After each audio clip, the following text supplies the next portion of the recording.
Friends இந்த கோவக்காய் சாதத்தை பாருங்களா, பார்க்கவே எவ்வளோ ஒரு சூப்பராக இருக்குது. டேஸ்ட்டும் அந்தளவுக்கு சூப்பராக இருக்கும். நல்லா கோவக்காய் நல்லா பஞ்சு வந்து நல்லா புளிப்பு காரத்தோடு இந்த டேஸ்ட் அந்த அளவுக்கு வச்சு சாப்பிடும்போது கோவக்காய் யாருக்கெல்லாம் பிடிக்காதுன்னு சொல்கிறாங்களோ இந்த மாதிரி சாதம் பண்ணி கொடுங்க, அவங்க விரும்பி சாப்பிடுவாங்க. ஹெல்த்தியான கோவக்காய் சாதம் தான் பண்ண போகிறோம். எப்படி செய்யலான்னு பார்க்கலாமா? Hi friends, welcome to Kerala சமையல். இன்னைக்கு கேரளா சமையலில் நம்ம கோவக்காய் சாதம் தான் பண்ண போகிறோம். வாங்க எப்படி செய்யலான்னு பார்க்கலாம். வடிக்கிறதுக்கு ஒரு பாத்திரத்தில் தண்ணி வச்சு இங்கே பாருங்கள் எந்த அளவுக்கு நல்லா கொதிக்க ஆரம்பிச்சிச்சு பார்த்தீங்களா. இப்போது நான் ஜீரக சம்பாரிச்சு எடுத்திருக்கேன், 2 கப்பு எடுத்திருக்கேன். 250 கிராம் கப்பில் 2 கப்பு ஜீரக சம்பாரிச்சு எடுத்திருக்கேன். இப்போ கொதிக்கிற தண்ணி இருக்குது பார்த்தீங்களா, இந்த மாதிரி உள்ளே சேர்த்துக்கோங்க. தண்ணி சேர்த்துட்டு கை வச்சு கழுகாமல் இந்த மாதிரி கரண்டியோ இல்லை ஸ்பூனோ வச்சு இந்த மாதிரி கலக்கி கொடுத்துக்கோங்க. அப்போ அரிசி எந்த அளவுக்கு நல்லா கலர் மாறுது பார்த்தீங்களா. இப்போ அரிசி இருக்கிற டார்ச்செல்லாம் போயிடும், நமக்கு சாதம் வடிக்கும் போது உதிரி உதிரியாக இருக்கும். இப்போ இந்த மாதிரி நீங்கள் கரண்டி வச்சு கழுவினோடனே பாருங்கள் எந்த அளவுக்கு நல்லா கலர் மாதிரி வந்துருக்கு பார்த்தீங்களா. இப்போ இந்த தண்ணியை வடிகட்டிட்டு ஒரு 2 டைம் நல்லா நார்மல் வாட்டரில் ஒரு 2 வாட்டி நல்லா அரிசியை கழுவிட்டு தண்ணியை வடிகட்டி எடுத்துக்கோங்க. இப்போ கழுவி எட்டுன்னு வந்திருக்கோம்ல அரிசியை தண்ணியில் சேர்த்துக்கோங்க.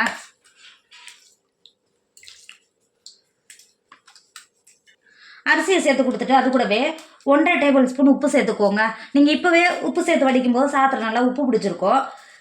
1.5 டேபிள் ஸ்பூன் உப்பு சேர்த்துக்கோங்க. உப்பு சேர்த்துட்டு நல்லா கரண்டி வச்சு கிண்டி கொடுத்துக்கோங்க. கிண்டி கொடுத்துட்டு மூடி போட்டு மூடி சாதம் 3/4 பாகம் நல்லா வேக வச்சுக்கோங்க. இப்போ பாருங்கள் நம்ம சாதம் எந்த அளவுக்கு நல்லா 3/4 பாகம் நல்லா வெந்து வந்திருக்கு பார்த்தீங்களா. எங்கே பாருங்கள் எந்த அளவுக்கு நல்லா வெந்து வந்திருக்கு பாருங்கள். 3/4 பாகம் வந்துட்டுனா இந்த மாதிரி எடுத்துகிட்டு இந்த மாதிரி உடச்சி பார்த்தா 3/4 பாகம் வெந்திருக்கணும், 1/4 வேகாத இருக்கணும். இது மாதிரி தான் இருக்கணும். இப்படி இந்த மாதிரி இருந்தால் தான் நம்ம சாதம் கிளறும்போது உதிரி உதிரியாக இருக்கும். நீங்கள் எந்த சாதம் பண்ணாலும் இந்த மாதிரி தான் வடிக்கணும். அப்போ தான் நல்லா உதிரி உதிரியாக இருக்கும், பார்க்குறதுக்கு நல்லா சூப்பராக இருக்கும். சாதம் 3/4 பாகம் நல்லா வெந்துடுச்சு. சாதத்தை வடிகட்டி எடுத்துக்கோங்க. இப்போ பாருங்கள் நம்ம வடித்து எடுத்த சாதம் எந்த அளவுக்கு நல்லா உதிரி உதிரியாக இருக்குது பார்த்தீங்களா. இப்போ ஒரு 10 நிமிஷத்துக்கு மாற்றி வச்சுக்கோங்க. கோவக்காய் சாதம் பண்ணுறதுக்கு அடுப்பில் கடாயை வச்சுருக்கேன். 3 டேபிள் ஸ்பூன் எண்ணெய் சேர்த்துக்கோங்க. கோவக்காய் சாதம் பண்ணால் கொஞ்சம் எக்ஸ்ட்ராவே எண்ணெய் சேர்த்துக்கோங்க, டேஸ்ட் நல்லா சூப்பராக இருக்கும். சேர்த்து கொடுத்துக்கோங்க. எண்ணெய் சேர்த்து எண்ணெய் நல்லா சூடாயிடுச்சு. இப்போது 2 டேபிள் ஸ்பூன் கடலைப்பருப்பு சேர்த்துக்கோங்க. அது கூடவே 2 டேபிள் ஸ்பூன் உளுத்தம்பருப்பு சேர்த்துக்கோங்க.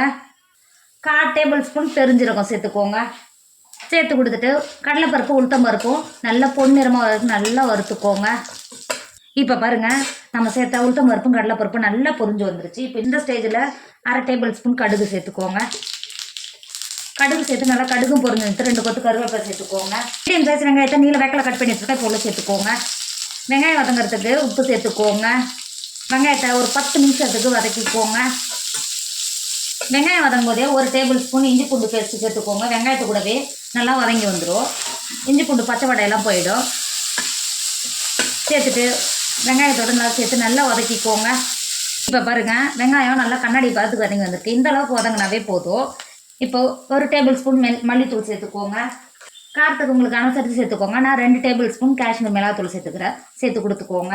கூடவே 1/2 டேபிள் ஸ்பூன் கரம் மசாலா சேர்த்துக்கோங்க. 1/2 டேபிள் ஸ்பூன் மஞ்சத்தூள் சேர்த்துக்கோங்க. 1 டேபிள் ஸ்பூன் ஜீரகத்தூள் சேர்த்துக்கோங்க.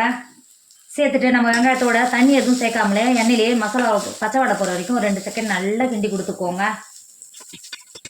இந்த அளவுக்கு நல்லா கிண்டி கொடுத்துட்டு 200 கிராம் கோவக்காயை நல்லா கழுவிட்டு ரவுண்டாக கட் பண்ணி வச்சுருக்கேன். இப்போ உள்ளே சேர்த்துக்கோங்க. சேர்த்துட்டு கோவக்காய் வதங்கிறதுக்கு உப்பு சேர்த்துக்கோங்க. நான் ஒரு 1/4 டேபிள் ஸ்பூன் உப்பு சேர்த்துக்கோங்க. சேர்த்துட்டு நம்ம மசாலாவோட நல்லா கிண்டி கொடுத்துக்கோங்க. நீங்கள் கோவக்காய் சாதம் பண்ணும்போது தக்காளி சேர்க்கணும்னு அவசியம் கிடையாது. கோவக்காயில் நல்லா புளிப்பு இருக்கும்.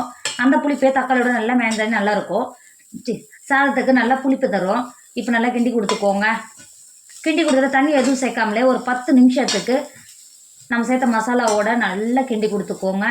இப்போ பாருங்கள் கோவக்காய் நல்லா மசாலாவோட எந்த அளவுக்கு நல்லா ஒரு 10 நிமிஷம் நல்லா வதங்கி வந்திருக்கு பார்த்தீங்களா. இப்போ இந்த ஸ்டேஜில் ஒரு 1/4 கப்பு தண்ணி சேர்த்துக்கோங்க. நம்ம கோவக்காய் நல்லா வெந்து வந்துடும். நீங்கள் எந்த அளவுக்கு கோவக்காய் எடுக்கிறீங்களோ அதுக்கு அனுசரித்து தண்ணி சேர்த்துக்கோங்க. சேர்த்துட்டு ஒரு டைம் நல்லா கிண்டி கொடுத்துக்கோங்க. நான் 1/4 கப்புக்கும் எக்ஸ்ட்ராவே தண்ணி சேர்த்துக்கிறேன். இந்த அளவுக்கு நல்லா கிண்டி கொடுத்துட்டு மூடி போட்டு மூடி கோவக்காய் நல்லா சாஃப்டாக வேக விடுங்க. இப்போ பாருங்கள் கோவக்காய் எந்த அளவுக்கு நல்லா வெந்து வந்திருக்கு பார்த்தீங்களா. அங்கே பாருங்கள். இப்போ நம்ம ஏற்கனவே வடித்து மாற்றி வச்சுக்கோம்ல சாதத்தை உள்ளே சேர்த்துக்கோங்க. சாதத்தை சேர்த்துட்டு நல்லா சாதத்தோட மசாலா கோவக்காயோட சேர்த்து நல்லா கிண்டி கொடுத்துக்கோங்க.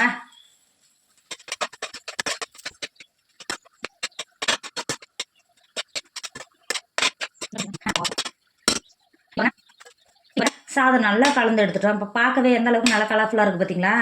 டேஸ்ட்டும் அந்தளவுக்கு சூப்பராக இருக்கும். இப்போ லாஸ்ட்டாக ஒரு கைப்பிடி அளவு மல்லி இலையை பொடியாக கட் பண்ணி வச்சுருக்கா இப்போ உள்ள சேர்த்து கொடுத்துக்கோங்க. சேர்த்துட்டு வேறு ஒரு பிளேட்டுக்கு மாற்றிக்கோங்க. ஃப்ரெண்ட்ஸ், நம்மளோட கோவக்காய் சாதம் சூப்பராக ரெடி ஆகிடுச்சு. இதோட டேஸ்ட் அந்த அளவுக்கு சூப்பராக இருக்கும். கோவக்காலாம் யாருக்கெல்லாம் பிடிக்காதுன்னு சொல்கிறாங்களோ இந்த மாதிரி சாதம் பண்ணி கொடுங்க, அவங்க விரும்பி சாப்பிடுவாங்க. டேஸ்ட்டும் அந்த அளவுக்கு சூப்பராக இருக்கும். கண்டிப்பாக நீங்களும் ட்ரை பண்ணுங்கள். என்னோட வீடியோ உங்களுக்கு பிடிச்சிருந்தா உங்கள் ஃப்ரெண்டு உங்கள் ஃபேமிலிக்கு ஷேர் பண்ணுங்கள். மறக்காமல் கேரளா சமையலை சப்ஸ்கிரைப் பண்ணிக்கோங்க. தேங்க்யூ.